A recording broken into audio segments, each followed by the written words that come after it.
All right, guess who stopped by the house today? What's up, Tai? Mr. Mark Cuban. Everybody knows. I like that shirt. Yo, I called you. I'm so glad you wore it. Every day, everywhere we go, we always wear the same clothes. It's all about the good life. What do you think, honestly, is in your life now? You're a billionaire. Everybody knows you from Shark Tank. You own the Dallas Mavericks, which is the coolest part. Anybody who owns a basketball team, that's the highest level for me. When did you know you were living the good life? The day I was born. Really? Did you feel that way? No, I mean, yeah, I was like, Mom, chill, I got this. I could see you as a confident baby. You become a billionaire, you hit the big B. This is like the holy grail. When I was in my 20s, I told one of my mentors, Al Nation, I said, I'm gonna go back to college because I'm a college dropout. And that time I was gonna go back. And he said, why?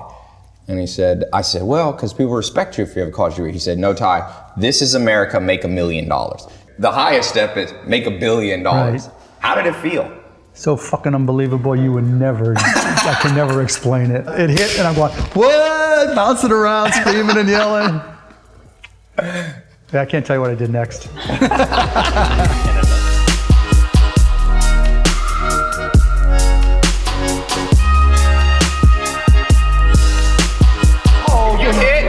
We'll do 5,000 to the charity of Mark's Choice. Oh, that might be it.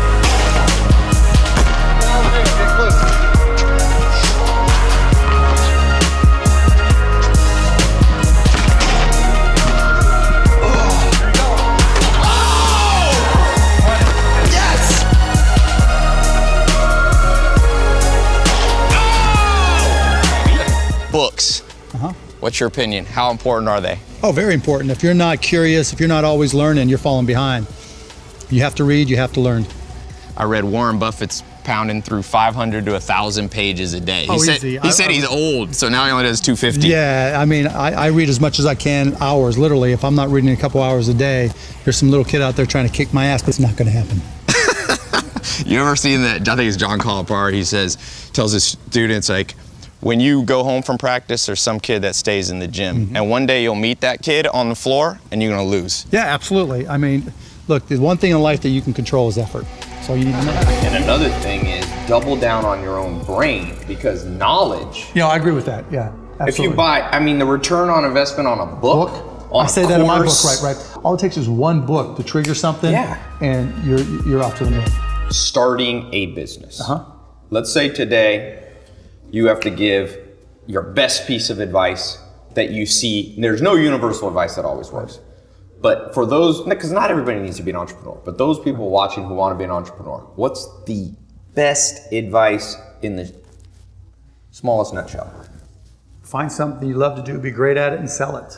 Right? I say to people all the time, sales cures all. There's never been a business that succeeded without sales, right? So you've got to find something that you really feel great about selling and believe in that much. Do the homework to know. You've got to know more about your business than anybody else in the world. Otherwise, someone's going to kick your ass.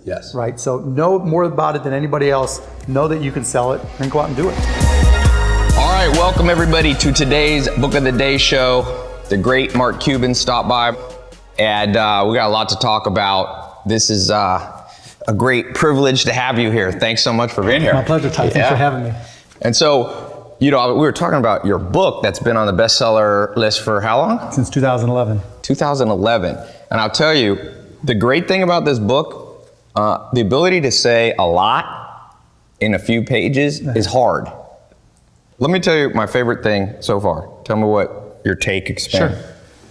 You talk about sweat equity. My mentor, Joel Salatin, was like, when you don't have anything, this is when sweat equity is at a premium. It's the best time to start a business. When you're a college kid, high school kid, right out of school, what have you got to lose? You know, when I started, as I say in there, when I started my first company, I had just gotten fired. I was sleeping 6 guys in a 3-bedroom apartment, sleeping on the floor. I mean, what did I have to lose? So after I got fired, to be able to go out and start a company, it was easy. There was no downside. And so, you know, before you have bills, before you have credit card debt, that's the time to do it. Best business pitch you've ever heard on Shark Tank? Favorite one? Probably Simple Sugars, Lainey Lazari, because she was only 19 at the time and she just rocked it. She knew her stuff, she knew where she was going, she had her vision, and she had all the facts and strategies to back it up. So I've heard you talk about destiny, how there has to be a huge experimentation cycle. You don't just wake up and go, my destiny is to be a restaurateur. No. So on one side, there's this experimentation phase, but on another side, there's natural temperaments. I mean, Michael Jordan had the body, he had the temperament of a champion, so he goes into sports. Do you think they call that bounded rationality? Instead of saying I could be every possible thing in the world, you kind of limit it and say, all right, I'm more of a math guy. Oh, I'm more of a people person. And then you try to find your destiny within that? Well, I think they go hand in hand, right? Because the type of person you are, kind of points to the things you're good at. Are you 12? You're not going to know. Are you 16? You're not going to know. If you're 18, maybe if you have a special talent, right? You can throw a baseball 100 miles an hour. You can sing and your voice is incredible. You're a concert pianist. You're a chess grandmaster. If you have a specific skill set or talent that just immediately propels you to the top, you want to follow that. Yeah. But I remember having a list. I still have it. When I graduated from college, I was getting ready to graduate, and all the different industries that I thought I might want to partake in. When you find something you're good at, go for it. Yeah. And I also always say it's not about passion. Everybody's got passion for something, right? Don't follow your passions, follow your efforts. Because people say, I was passionate to play baseball. I was passionate to play basketball. It doesn't mean all of a sudden I was going to be good enough. But I found myself being really curious about business, being really curious about technology. And that curiosity is really what drove me. And I think, particularly if you're young today, curiosity is great. Always learning and trying to find new things and being curious about new things, because that's what leads you to that path. Trying to figure out in advance, that's hard because you don't know what you don't know. I always say he or she who experiments the most wins. Yeah, I agree. Thomas 100%. Edison had almost 950 experiments before he came up with a light bulb. It's okay to get it wrong. It's okay to fail, particularly when you're young. What the hell, go back to your room and make your bed because you didn't get that business right? Yeah, why not? You talk about how your father was a great mentor to you. A lot of people don't have that mentor. It's easy to get off track. If you were 18 and you had been listening to the hype and the media, and where do you think is the most likely place that you would go wrong, that you see people going wrong? When I talk to kids today, the biggest challenge is they look for answers from other people. There comes a point in time where you've got to figure out the answers yourself. Because learning how to solve problems, learning how to find answers, being curious enough to find solutions on your own is where successful businesses come from. If you're always looking to say, well, what should I do? You already have lost. For any 18-year-old, you want to be able to control your own destiny. You don't have to have the answers. It's okay if you fail. Right. I tell people all the time, no one counts your failures. You just have to be right one time. Then you're living large like Tai.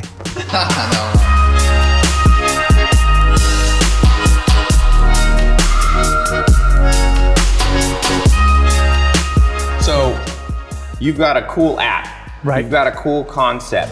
Cyberdust.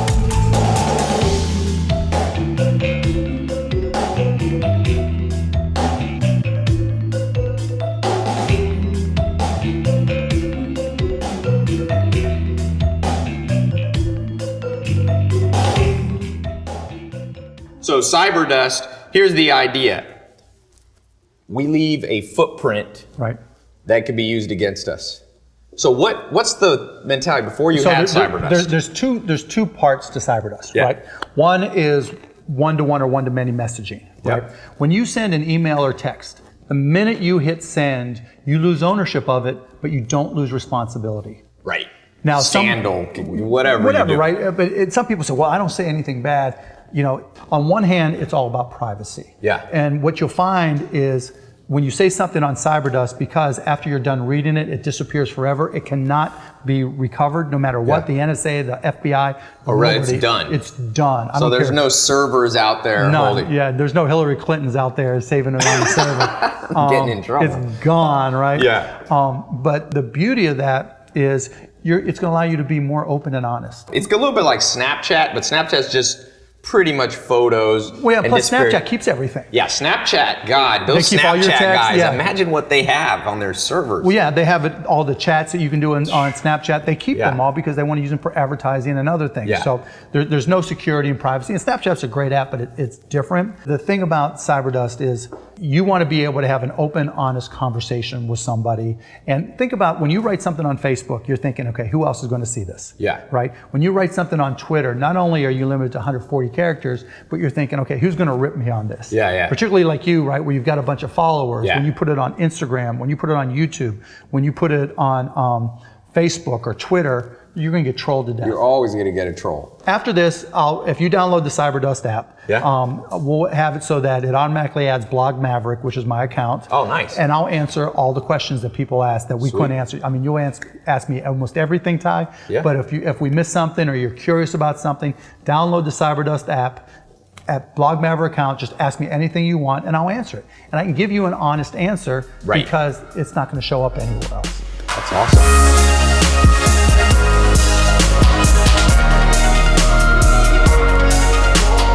And the challenge today is because of low interest rates and other reasons, people don't trust the stock market. Even if, whatever you make, if you save your money, it doesn't do you all that much good. Right. You're definitely not at 1% right now. Well, exactly right. And most people don't trust the stock markets, and I don't blame them. Yeah. So where are you going to put your money other than just in the bank, saving for a rainy day? So what would you do?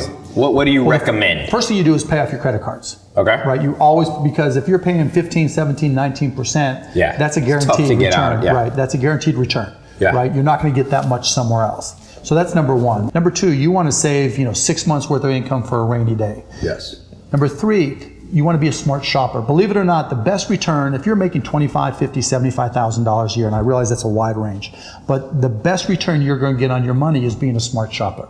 Yeah. All the things that you buy all the time that you're going to use over you. I mean, look, I get on Amazon, I buy a year's worth of toothpaste. I buy a year's worth of razor blades. I buy a year, just because I like to prove a point, right? Right. I get my 50% off. So you haven't lost, even though you're a billionaire, you haven't lost touch with reality. Oh, no, hell no, I can tell you, yeah, you don't want to, because I want to keep my kids to see that too. Right. I don't want them to be spoiled. Do you think it's an aspiration somebody watching or people should have? Billionaire, or is it go be badass at something? Or do you kind of couple them both together? Be badass, but a little position yourself to profit? No, look, I'd be lying if I said, oh yeah, I knew I was going to be a billionaire, or I even thought it was possible. Never crossed my mind. I found whatever it took for me to motivate me. I would listen to motivational tapes or CDs. I would drive around looking at the big ass houses, thinking, what is that person doing that I'm not doing? What do I need to do to have a house like this?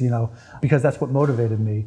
And for me, what really flipped the switch was I was never really into technology when I was a kid. Yeah. But then as I got a job that used it, I found out I was good at it.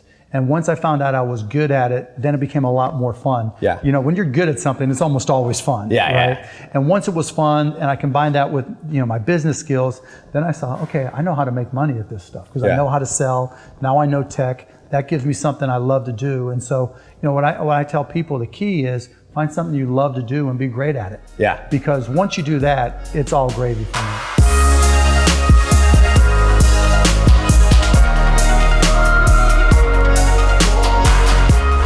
What's up, Meerkat? What's up, Periscope? How are you guys doing? Chris Sacka says hi.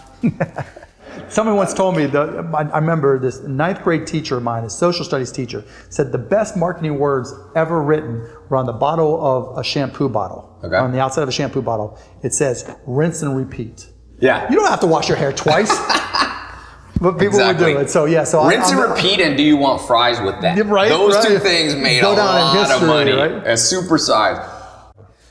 But how do you, I call this, trend spotting, trend stacking. How did you cultivate that ability to see 15 to 20? Because there's a lot of money in figuring out being ahead of the curve. No, and I've always been good at looking around corners. I mean, what I do is I try to learn as much as I can about technology, and you start to get an understanding of what the progression of technology is. Yeah.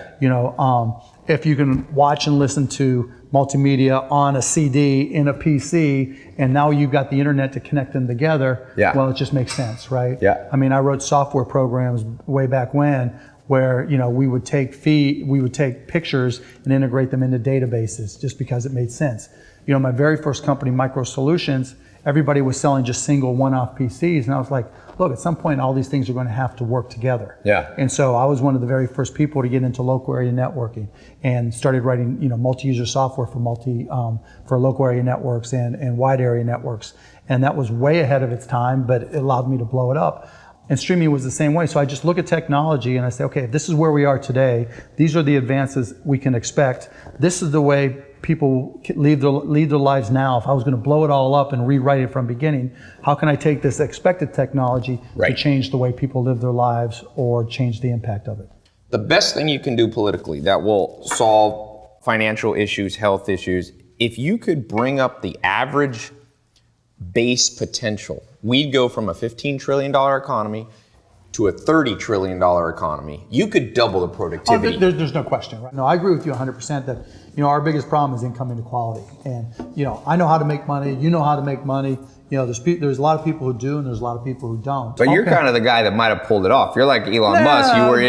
You were in media, sports, but I'm different. I mean, like Elon is a special character. He just has these huge visions, right? And he figures out ways to get there. Yeah. And he knows the science and he knows how to sell. I was more of a business guy that could combine business knowledge and technology knowledge to create companies. I haven't ever run a 20,000 person, company. Right. But I've run a ton of 100, 500, and 1,000 employee companies. And so it took me a while to really put together the pieces. It took me getting fired to finally just say, fuck it, go. You've been fired a couple times, right? Yeah, more than I can count. Wasn't a good waiter, But you got the last laugh on that, right? A couple times, yeah. When I was poor, I was having fun. I've always managed to find the good side of things. So, I've always felt good about myself. But at the same time, when did I really know I had it made was probably, when we sold our company, when we sold. You said you were refreshing the screen to see how much the stock was worth. Yeah, when I had that first B by my name, then I knew it's just going to be different. I like it. You got the shirts, the 3 comma shirts. Yeah, 3 comma shirts, go to 3 comma apparel. Why 3 comma? How many commas are in a billion? Not many people know that. Now you know. 2 commas, that's child's play. That's right? Child's play for you.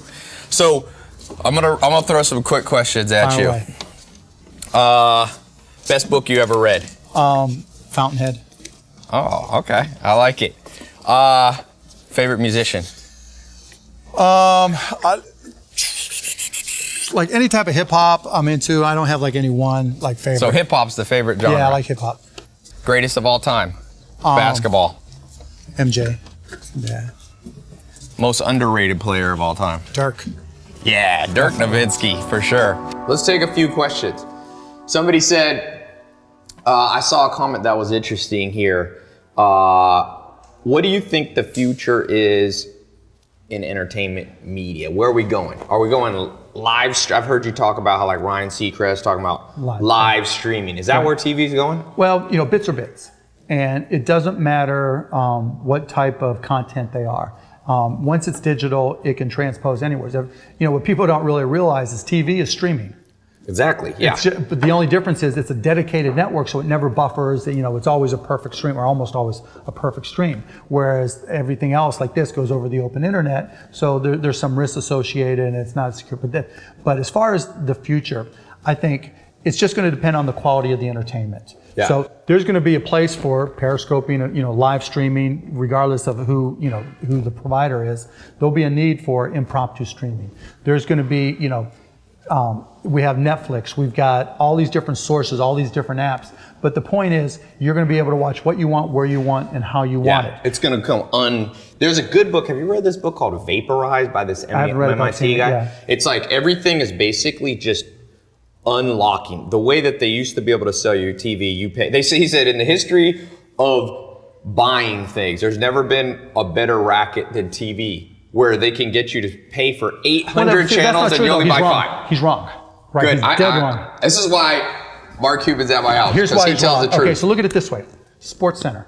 Mm-hmm. Let's just say you can only stream SportsCenter from ESPN on your phone. You can't even get it on TV. Right. But you got to pay $3.99 a month for it. Right. But you don't want to pay $3.99 because you think that's expensive. You know what you're going to bitch about? Well, I don't watch hockey. And so you're going to just want to go program by program. Right, because a la carte, you can always find a way to break it down. Yeah. But look at Netscape. Look at Netflix rather. Right. Right? You pay for movies you don't see. You're never going to watch. Yeah. Right? So you're paying $9.99. Why, if I only watch House of Cards, why shouldn't I just pay for House of Cards? Right. Right? There's nothing. So a la carte, so this whole buffet style has a value to it, and that they can negotiate. You get the stuff cheap. You get so if you know you're a big TV consumer, right, then the cable bundle is fine. Yeah. Right? Because, particularly what happens, age is relevant to your entertainment making decisions. Yeah. Right? And then that's why another reason why this guy's wrong, right? Because when you're 16 and you have all day to go on YouTube and search for everything, you get to college, a little bit less time, but you still got plenty of time. You want to look up this, you want to look up that, whatever type of videos you're into, cool. You get to that first job and you're busy all day long, you sneak it in. Right? Then you have kids, or you get married, you have kids, and life catches up. You've got 3 kids, right? Right, I got 3 kids, right? You don't have the time for all that, and so it's good to have a valued curator to be able to say, look, here's some things that I think are good. Netflix does a decent job of that. Yeah. TV's still good for that. HBO does a great job. You pretty much know if it's on HBO, it's going to be good. But you know what? It's still, But I still don't watch I watch 1/50th of the shows on it. I watch Game of Thrones, and that's it. Well, yeah, but the same thing. You do the same thing on Netflix. Yeah. You watch 1/zillionth of what's on YouTube. Yep. Right? And how often do you take time? Now, if you get a link on YouTube or you're sending someone to your stuff, if you have something specific you want to look up, a TED Talk or whatever, you'll go on YouTube because that's the best video search engine. Yeah. But you're not looking for entertainment. You're not saying, you know what, I'm bored. Can I find something? But still to this day, you'll turn on the TV and see what's on. Right. It's still... It's just easier. It's the path of least resistance. It's the best alternative to boredom. So TV, you think, is going to be around a little bit longer than people think? Even right now. So, computers have been around 30 years, right? We're not talking about the new, technological revolution. The internet's been around for 20 years. Yeah. Any kid that's, under the age of 20 grew up his entire life with the internet. It's nothing new anymore. So this concept of streaming and this being new, no. So what's happened is you've seen some disruption because the content's gotten better as people have learned how to monetize it. Yeah. And that's been great, and that's what we look at.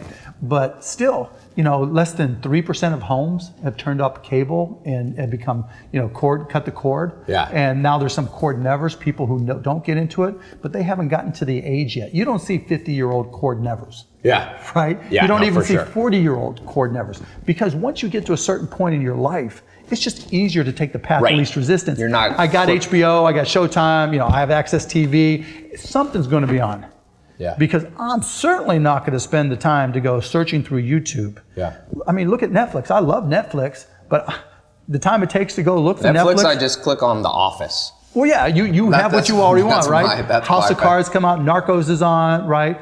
Cool. But then I look at the you current... like Narcos? Yeah, right? Everybody likes Narcos. I feel like that show... Hey, and look, I'm a huge shareholder in Netflix, right? I own a you are? Okay. Oh, yeah. I own a shitload. Disclaimer. But at the same time, it is what it is. Right. Right? The marginal cost for most households, not most, but a lot of households, if you're a cord never or cord cutter, $10 is good for your entertainment value. Yeah. Right? Or 11, whatever it's going to be. And for people who can afford cable, an extra $10 isn't a big deal. So why not have it, right? It's, and so it's no big deal. And so it's a nice complement. It's not a replacement. Yeah. Now, Netflix is doing its best to, expand and be more original. And so you might, so they're competing with HBO because they're worried about HBO, right? Because maybe you can't afford to have HBO and Netflix. Right. But at the same time... No, Netflix I feel like is cheaper. Oh, it is. It's a lot cheaper. Yeah. I feel like in that game of...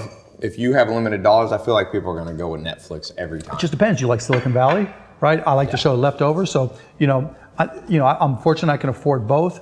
But that's the thing, right? As you get older, so when people talk about millennials, like, shit, if it ain't being done by the millennials, fuck it. It's not worth it. Right. That's just not it, right? So all you millennials on Periscope with Beercat, you're not as important as you think. I'm going to tell y'all, Generation Z, my kids, they're coming up to kick your ass, right? They're going to be looking at millennials like people look at baby boomers or Gen X, right? It's just like, what is up with that, We got Periscope and Meerkat, which are the baby darlings of this new industry. Now, you were doing this 20 years ago. Yeah. So they're way behind. But what's your prediction? on Periscope and Meerkat? What are we looking at? I think they're going to struggle. Okay. Sorry, Chris. And the reason is, if you look now, I mean, versus 6 months ago, you were always getting alerts. Everybody was doing a Periscope. Yeah. Everybody was doing a Meerkat, right? And then you might say, well, you know, people didn't like to do both, so one jumped to the other. But the challenge is, it's very difficult to get people to want to plan out and do a Periscope, right? Because it's very intrusive. Yeah. You've got to plan it. Now, this is perfect for you. You're using it in a perfect way, Tai, because, you know, you're doing an interview. It's easy to set up, and once you set up, you just do it.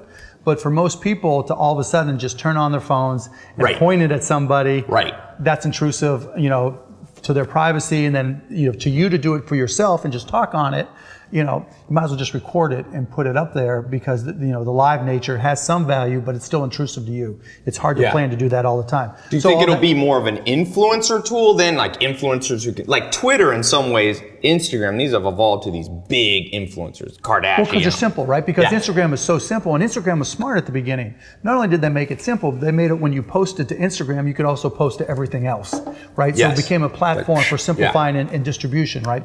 And so, but the challenge for Periscope and for Meerkat is, you're going to go as an active user, you're going to go where the most users are. Right? And so now we've got the challenge. Facebook has the most users, but they don't have the optimal distribution. Because they have algorithms that say you might have 2 million followers, it's frustrating. It's very frustrating, right? But organically, you got to pay to reach the rest. Instagram is a little bit different, but they don't have live. YouTube does live big events. They have all the users. YouTube should do a freaking live. If YouTube did all this, or if Facebook said, all Facebook has to say is, we're going to give you 100% organic reach with any live video, and these guys are done. It's over. Right? So you see the entrenched Facebook can come in and just knock them out. You know, and it's not so much that they have any special technology, and it's not that there's anything wrong with Periscope or Meerkat. They're both great products, right? They take advantage of phones. They take advantage of the simplicity. They're super simple. But at the same time, you know, you're either trying to reach your friends, or you're trying to reach an audience. You know, rarely are you trying to, you know, it's those are the applications. And Twitter is not really a friend-based network. You know? Twitter has become a news feed. It's exactly right. And they kind of, that moments change. Have you seen this new which is Moments? smart. But it's pretty good. It was great mood, and with video and everything, so we did really, really well. But it's still geared towards the old school PR newswire. Right? I have something to communicate to as many people as I can get to watch or read it, and that's what I'm going to try to do. Even Snapchat's doing the same thing, right? So if Snapchat added a live video component, what's going to happen to Periscope or Meerkat, right? Because they have serious distribution and engagement. Young people use Snapchat. And I don't think nearly as many in the United States as a percentage use it as people think. I mean, but it's still a huge population base, right? Even Tumblr, you know. So there's a lot of different ways to reach audience.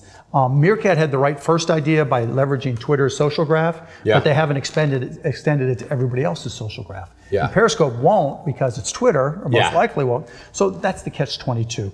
If you or I want to, on an impromptu basis, say, oh, this is amazing. There's 3 dolphins beating the shit out of a shark, you know, and there's Henry Winkler riding on their back, you know, then what are you going to use to reach a maximum number of viewers? I probably would I would video and put on YouTube. YouTube or Facebook? Facebook. For sure. You got and Instagram, I'd snap stills. Instagram you would take has good distribution. Well, that's exactly right. You wouldn't inherently think, because it wouldn't be feasible. So what happens now is, this is a great interactive medium, and they've done a good job. It's good for AMA. We're going to do a little AMA for you and this guys. stuff is great, right? But it's on the margin. Right? It's not core. People ask me, what do billionaires do in their downtime? We're sitting here sweaty from playing basketball, catching up on email. You always work? This isn't work. It's what I like to do. What he loves to do. Joel Salatin told me, he said, Tai, if you have to take a vacation from what you do, never come back. Yes, that's I like that one.